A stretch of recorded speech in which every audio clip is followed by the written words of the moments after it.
안녕하세요. 저는 올해 55살, 미국에 이민 온 지 30년이 넘은 한국인입니다. 이 이야기는 제 어머니에 대한 이야기이자 이민이라는 단어 뒤에 숨어 있는 수많은 선택과 희생에 관한 기록입니다. 제 어머니는 가방 하나 들고 미국 땅을 밟았습니다. 영어 한마디 못했지만 세 자녀를 먹이고 키우겠다는 의지 하나로 살아오신 분입니다. 이 이야기는 어머니가 평생 간직해온 편지 한 통을 중심으로 그분의 삶을 따라가는 이야기입니다. 어머니는 IMF 직전에 작은 반찬 가게를 운영하셨습니다. 하루 매출은 많아야 5만 원. 하지만 새아이의 학원비, 월세, 아버지의 병원비를 감당하기엔 턱없이 부족했습니다. 그러던 어느 날 아는 지인이 말했죠. 미국에 가면 돈을 벌 수 있어. 그 말 한마디에 어머니는 단칼에 결정을 내렸습니다. 그때 저는 중학생이었습니다. 밤에 몰래 부엌에서 울고 계시던 어머니의 뒷모습이 아직도 생생합니다. 아버지는 반대하셨습니다. 여자 혼자 무슨 미국이야. 애들 두고 어떻게 가려 그래. 하지만 어머니는 눈물을 삼키며 말했습니다.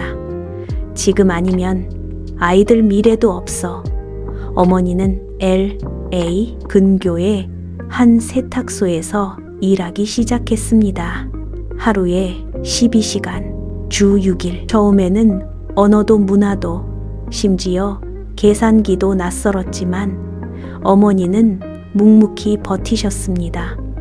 주말엔 한인식당 주방 보조로, 때로는 청소일도 하셨습니다. 가끔은 밤 10시 넘어서야 숙소에 돌아와 컵라면 하나 드셨고, 그마저도 남은 국물에 밥을 말아 저희에게 부쳐 보낼 돈을 아끼셨습니다. 숙소엔 쥐가 나왔고 겨울에는 난방이 잘 되지 않아 잠옷 위에 외투를 입고 주무셨습니다. 그런데도 어머니는 매주 한 번 파란색 편지 봉투에 손글씨로 소식을 전하셨습니다. 20년 전 어머니는 제게 한국말로 편지를 한 통 주셨습니다. 얘야, 엄마는 미국에서 너희가 공부 잘하고 건강한 게 너무 고마워.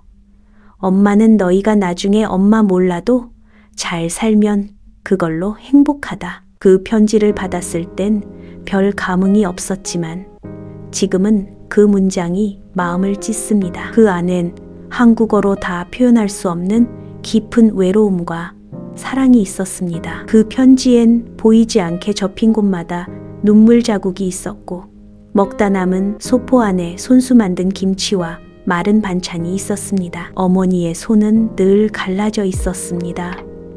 세탁소에서 표백제에 젖고 음식점에서 불판을 닦던 그 손, 아이 셋을 기저귀부터 대학까지 올려보낸 그 손, 가끔 저희가 전화를 받지 않으면 손가락 마디를 붙잡고 기도하셨다고 합니다. 이 손이 아직 아이들을 느낄 수 있게 해달라고. 그 손으로 어머니는 이민의 바다를 건너셨습니다. 한국에서 오신 친척, 어르신이 그러셨습니다. 이 손은 고생의 역사가 새겨져 있네. 어머니는 이민 초기 누구에게도 말 못할 공황장애를 겪으셨습니다. 일하던 세탁소에서 갑자기 숨이 가빠지고 가슴이 뛰는 증상이 반복됐지만 병원에 가는 것도 두려워 혼자 조용히 참으셨습니다. 어떤 날은 숨이 안 쉬어진다며 땅에 주저앉았고, 그럴 때마다 손에 꼭 쥐고 있던 것은 작은 성경책이었습니다. 죽는 줄 알았다. 그런데 애들 얼굴이 스쳐 지나가더라. 그 이야기를 몇 년 뒤에서야 조심스럽게 털어놓으셨습니다. 교회는 그런 어머니에게 유일한 피난처였습니다. 영어는 여전히 서툴렀지만 찬송가는 정확히 따라 부르셨죠. 가끔 혼자 중얼거리시던 기도가 아직도 귀에 맴돕니다. 하나님, 오늘도 하루 잘 넘기게 해주세요. 내 새끼들만 잘 되게 해주세요. 나는 괜찮아요. 교회에서는 청소를 맡으셨고 어르신들과 김치를 담그며 외로움을 달래셨습니다. 어머니의 유일한 친구는 교회 뒤뜰 벤치에서 들려오는 바람과 찬송가였습니다. 어머니는 매주 일요일 교회에 나가셨습니다. 영어는 여전히 서툴렀지만 찬송가는 정확히 따라 가끔 혼자 중얼거리시던 기도가 아직도 귀에 맴돕니다. 하나님, 오늘도 하루 잘 넘기게 해주세요. 내 새끼들만 잘 되게 해주세요. 나는 괜찮아요. 교회에서는 청소를 맡으셨고 어르신들과 김치를 담그며 외로움을 달래셨습니다. 어머니의 유일한 친구는 교회 뒤뜰 벤치에서 들려오는 바람과 찬송가였습니다. 어머니가 없는 집은 적막했습니다.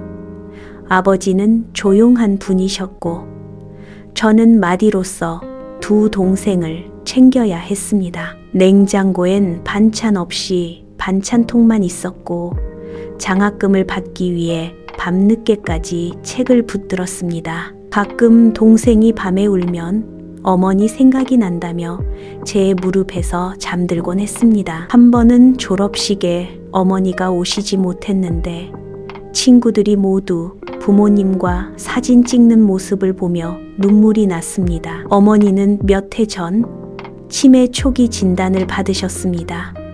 처음엔 물건을 놓고 있는 정도였지만 점점 저희 이름도 헷갈려 하셨습니다. 마지막으로 함께 병원에 갔던 날 어머니는 제 손을 잡고 이렇게 말씀하셨습니다. 너 내 큰딸이지? 맞지? 미안하다. 엄마가 그 순간 저는 아무 말도 할 수 없었습니다. 그저 손만 꼭 잡아드렸습니다. 지금도 가끔 그 손의 감촉이 꿈속에서 느껴집니다. 이 영상은 어머니를 위한 헌사입니다. 당신이 흘린 땀과 눈물, 그리고 말없이 감당하셨던 시간들이 헛되지 않았다고 그렇게 전하고 싶습니다. 이민이란 건 짐을 싸는 게 아니라 마음을 건너는 일이라는 걸 어머니를 통해 배웠습니다. 지금 이 영상을 보는 누군가가 혹시라도 외롭거나 지쳐 있다면 이 말 한마디를 드리고 싶습니다. 당신은 혼자가 아닙니다. 누군가도 같은 시간 속을 지나고 있습니다.